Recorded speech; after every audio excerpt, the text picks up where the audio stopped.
Alors, nous sommes engagés effectivement dans un Living Lab à BMA, et j'aurais tendance à dire BMA est arrivé au bon moment. Tout simplement parce qu'on avait mis en place un centre d'action et qui avait produit des résultats relativement concrets.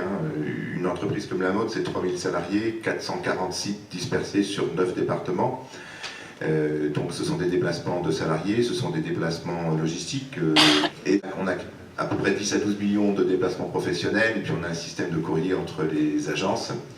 Et on a réfléchi à la manière dont on pouvait diminuer ces déplacements-là dans le respect du plan de marche de l'entreprise et de ses objectifs de développement. On a rempli aussi nos postes téléphoniques en remettant des postes qui permettaient des conférences téléphoniques à 7. Et en un an, on a diminué d'1 700 000 les déplacements professionnels. Donc 1 700 000 à quelques 50 centimes du kilomètre, vous voyez, ça a un effet de seuil qui est tout de suite immédiat. On a mis en place des systèmes de visio. Et aujourd'hui, en 9 ans, on a fait moins de 2 millions de kilomètres et on est arrivé sur ces solutions-là, on pense à peu près à un seuil. Sur les déplacements domicile-travail, on fait comme toutes les entreprises, on accompagne à travers des choses que vous connaissez en prenant en charge l'abonnement mensuel. Et puis on était sur des logiques d'information, mais qui n'étaient pas très performantes et qui ne produisaient pas d'effet. Et on se demandait comment faire pour répondre à une question, la solvabilité de nos salariés, et puis comment dire, les coûts liés à l'entreprise. Et au moment où BMA arrive, eh bien, on discute et puis on entre dans le projet, parce que ce qui nous a semblé intéressant, c'est que tout de suite on arrivait à une vision qui était très ouverte. Les entreprises peuvent trouver des réponses par elles-mêmes pour elles-mêmes, mais elles sont aussi très vite limitées. C'est-à-dire qu'on arrive à des effets de seuil. Une fois qu'on a fait les investissements nécessaires ou qu'on a mis en place les actions structurantes, eh bien, on produit des effets la première, deuxième année, et après on s'arrête. Et en fait, les réponses, elles sont souvent dans des partenariats et dans des éléments contributifs.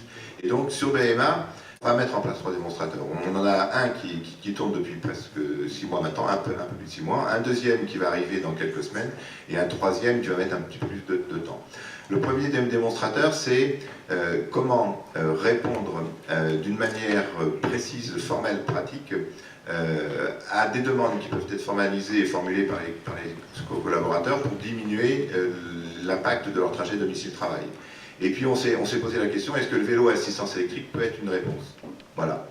Et bien ça a marché, parce qu'on a acheté 6 vélos à assistance électrique, on les a mis à disposition des collaborateurs pendant 1 an, moyennant une convention, sur la base du volontariat, d'une démarche complètement aléatoire et assumée. Et ces 6 collaborateurs-là eh bien, utilisent le vélo et se sont engagés à essayer de l'utiliser 1 jour sur 2. Donc sur 200 jours ouvrés, un peu plus, on est sur une centaine de jours. Aujourd'hui, on a fait à 6 plus de 4000 km en à peine 6 mois. Je peux vous dire qu'en termes de trajet et d'économie d'essence, c'est très symptomatique. Et ça marche. Et on voit bien quels sont les freins. Et on travaille sur ce projet-là avec BMA, bien sûr.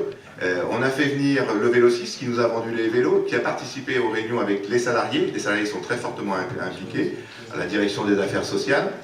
Et on a même introduit dans le groupe de travail les représentants des professionnels du vélo, l'organisme de formation qui s'occupe de former les techniciens, qui s'occupe de la maintenance. Et on est en train d'essayer à la fois d'imaginer une solution sur un modèle économique, un modèle d'usage, à partir de l'identification des freins et des incitatifs. Donc là, on arrive à cette phase. L'idée, c'est qu'on arrive à se faire une idée précise sur quelles sont les conditions possibles d'utilisation du vélo par des salariés qui veulent l'utiliser sur les trajets domicile-travail. Et donc, on va essayer de travailler sur le modèle économique, comment est-ce qu'on peut agréger les différentes aides. On peut imaginer que l'entreprise, en lieu et place de participer à l'abonnement mensuel, va participer à 10 ou 20% de l'achat du vélo. On a des Vélo6 qui sont prêts à faire un effort. Il y a des collectivités qui accompagnent. Et puis si on arrive à financer 50% du vélo, on peut mettre en place un plan de mensualisation. Le vélo est amorti, 60 € par mois, c'est un tiers ou la moitié de ce qu'on dépense en essence quand on fait 5 à 10 km par jour. Voilà. Et donc l'idée, c'est d'aller au bout et ensuite qu'on le déploie. Et ce qui me semble intéressant et important dans BMA, c'est qu'on s'engage et on décide de partager ce qu'on va trouver avec les acteurs et économiques. Le deuxième démonstrateur, pour vous les présenter très brièvement, c'est on va lancer un expérimentateur avec une petite dizaine de salariés sur la mobilité. On va mettre des outils comme l'iPad, comme des outils mobiles, des outils de connexion à distance. Et on va aller vers des commerciaux qui ont des relations avec des clients entreprises qui se déplacent beaucoup. des informaticiens qui font de la maintenance sur le réseau, des gens qui sont dans la formation ou les ressources humaines qui se déplacent beaucoup. Et on va essayer de voir comment ils peuvent, à partir des questions de mobilité, organiser leur journée de travail avec ces outils-là.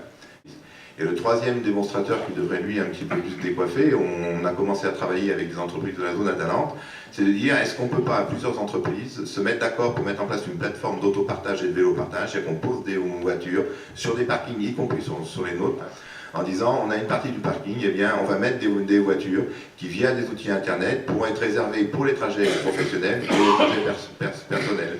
Sur les trajets domicile-travail, je covoiture avec des salariés de la zone Atalante, on devrait dresser une cartographie et mettre des voitures qui vont servir à la fois pour les trajets domicile-travail, pour les trajets professionnels, et y compris pour les loisirs, parce que samedi et dimanche, si les gens qui habitent Cesson peuvent s'en servir, en lien avec les plateformes intermodales, puisqu'on va être juste à la station de métro qui devrait arriver. Donc voilà un petit peu l'idée. Nous, ce qu'on a trouvé important et décisif dans BMA, c'est qu'on est dans de la co-construction et qu'on partage un certain nombre de questions et de problématiques avec une vision économique, avec des indicateurs et un suivi relativement précis qui permet de quantifier à la fois ce qu'on fait, mais on part des usages, on part de la préoccupation de l'utilisateur et de l'usager du service qu'on met en place. Et on intègre les offreurs, les acteurs et les agents économiques, parce que quelque part, il y a des marchés qui vont se développer et qui vont s'installer sur ces solutions-là. Voilà.